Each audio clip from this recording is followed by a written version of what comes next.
और आप सभी का स्वागत है। मैं अनीता चौधरी और आज अगर बात करें तो आम जनता कोरोना को लेकर के इतनी बेफिक्र हो गई है कि इस देश के प्रधानमंत्री नरेंद्र मोदी चिंतित हो गए।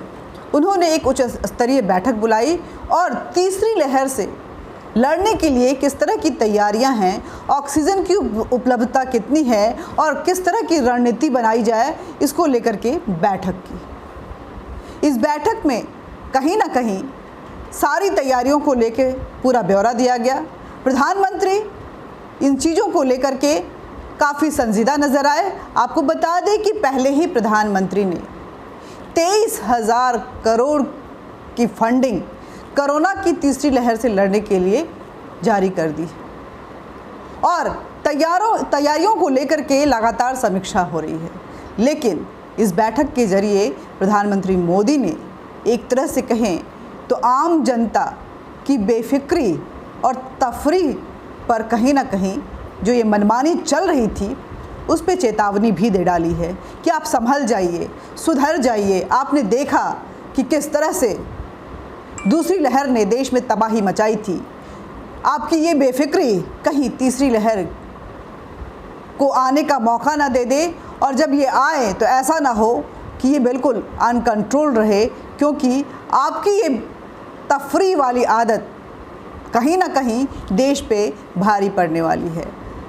वैसे आप देखें तो हिल स्टेशंस चाहे जितने भी हों, चाहे वो हिमाचल के हिल स्टेशंस हों, चाहे वो उत्तराखंड के हों या बाकी जगहों के, वहाँ पे लोग कुछ इस तरह से घूमने के लिए उमड़े हुए हैं मानो बस यही एक साल रह गया है, इसके बाद कोई वो साल नहीं आने वाला है जब उन्हें घूमने का मौका मिलेगा।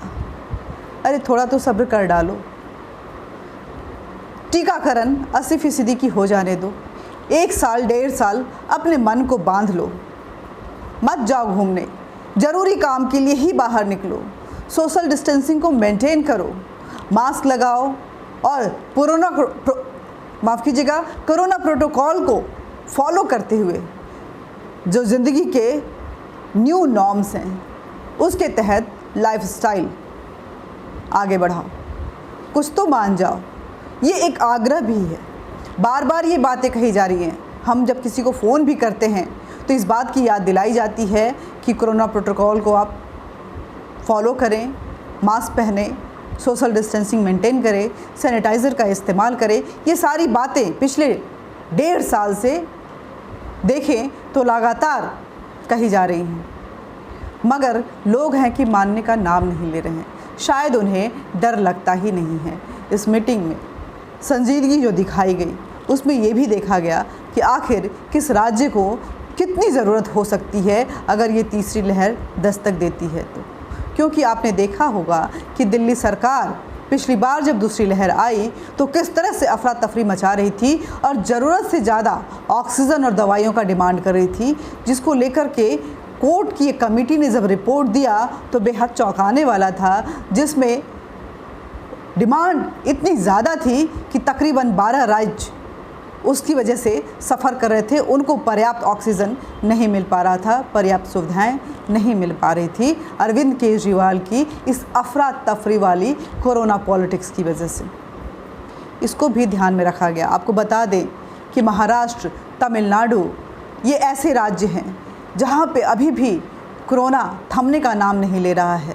महाराष्ट्र में 10,000 केसेस हैं आज की अगर बात करें तो, तमिलनाडु में 13,000 केसेस, असम अभी भी 2,500-3 हज़ार के बीच में अटका हुआ है। मध्य प्रदेश थोड़ा कंट्रोल नज़र आ रहा है, लेकिन केरल में केसेस जो हैं वो उसी रफ्तार से बढ़ रहे हैं। तो ऐसे में ये हमारी जिम्मेदारी है कि हम अपने देश की, अपने समाज की और अपने परिवार की सुरक्षा को सुनिश्चित करें। कोरोना एक बीमारी है, एक वायरस है, ये हर पल रंग बदलता है। आपने देखा कि पहले लॉकडाउन के समय में जब पहली लहर आई थी तो कोरोना के कुछ और रंग थे, दूसरी लहर में वो कुछ और ही भयावह रंग लेकर आया। पता नहीं तीसरी लहर में कौन सी रंगत वो हम लोग को दिखाने वाला है। ऐसे में अगर हम संजीदा नहीं रहेंगे, हम सजग नहीं रहेंगे, हम अपनी जिम्मेदारियों का निर्वाह नहीं करेंगे, आम जनता अगर सब कुछ सरकार के सर पे ठीकरा फोड़ते हुए आगे बढ़ेगी तो कोरोना पे काबू पाना कभी भी मुमकिन नहीं हो पाएगा।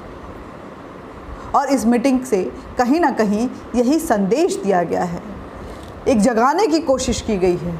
साथ ही तैयारियों को लेकर के पूरा ब्यौरा भी लिया गया है और इसको देखा गया है कि अगर तीसरी लहर आती है, क्योंकि कहीं पे कुछ जगहों पे डेल्टा प्लस जैसे कोरोना के वेरिएंट्स देखे गए हैं, अगर वो तीसरी लहर का दस्तक है तो आखिर हमारी तैयारी कितनी ज़बरदस्त है डेल्टा प्लस वेरिएंट को हराने के लिए। नमस्कार, सजग रहिए, सुरक्षित रहिए और अपनी जिम्मेदारी को सुनिश्चित कीजिए, क्योंकि कोरोना अकेले व्यक्ति के जीत का सबब नहीं है। उसे सिर्फ सरकार नहीं जीत सकती है, बल्कि हम सबको ये लड़ाई लड़नी है और फतह हासिल करनी है। जब तक कोरोना पे फतह हासिल नहीं करते हैं, तब तक पर्यटन की ये तफरी कहीं ना कहीं हमारे ऊपर ही भारी पड़ने वाली है। नमस्कार।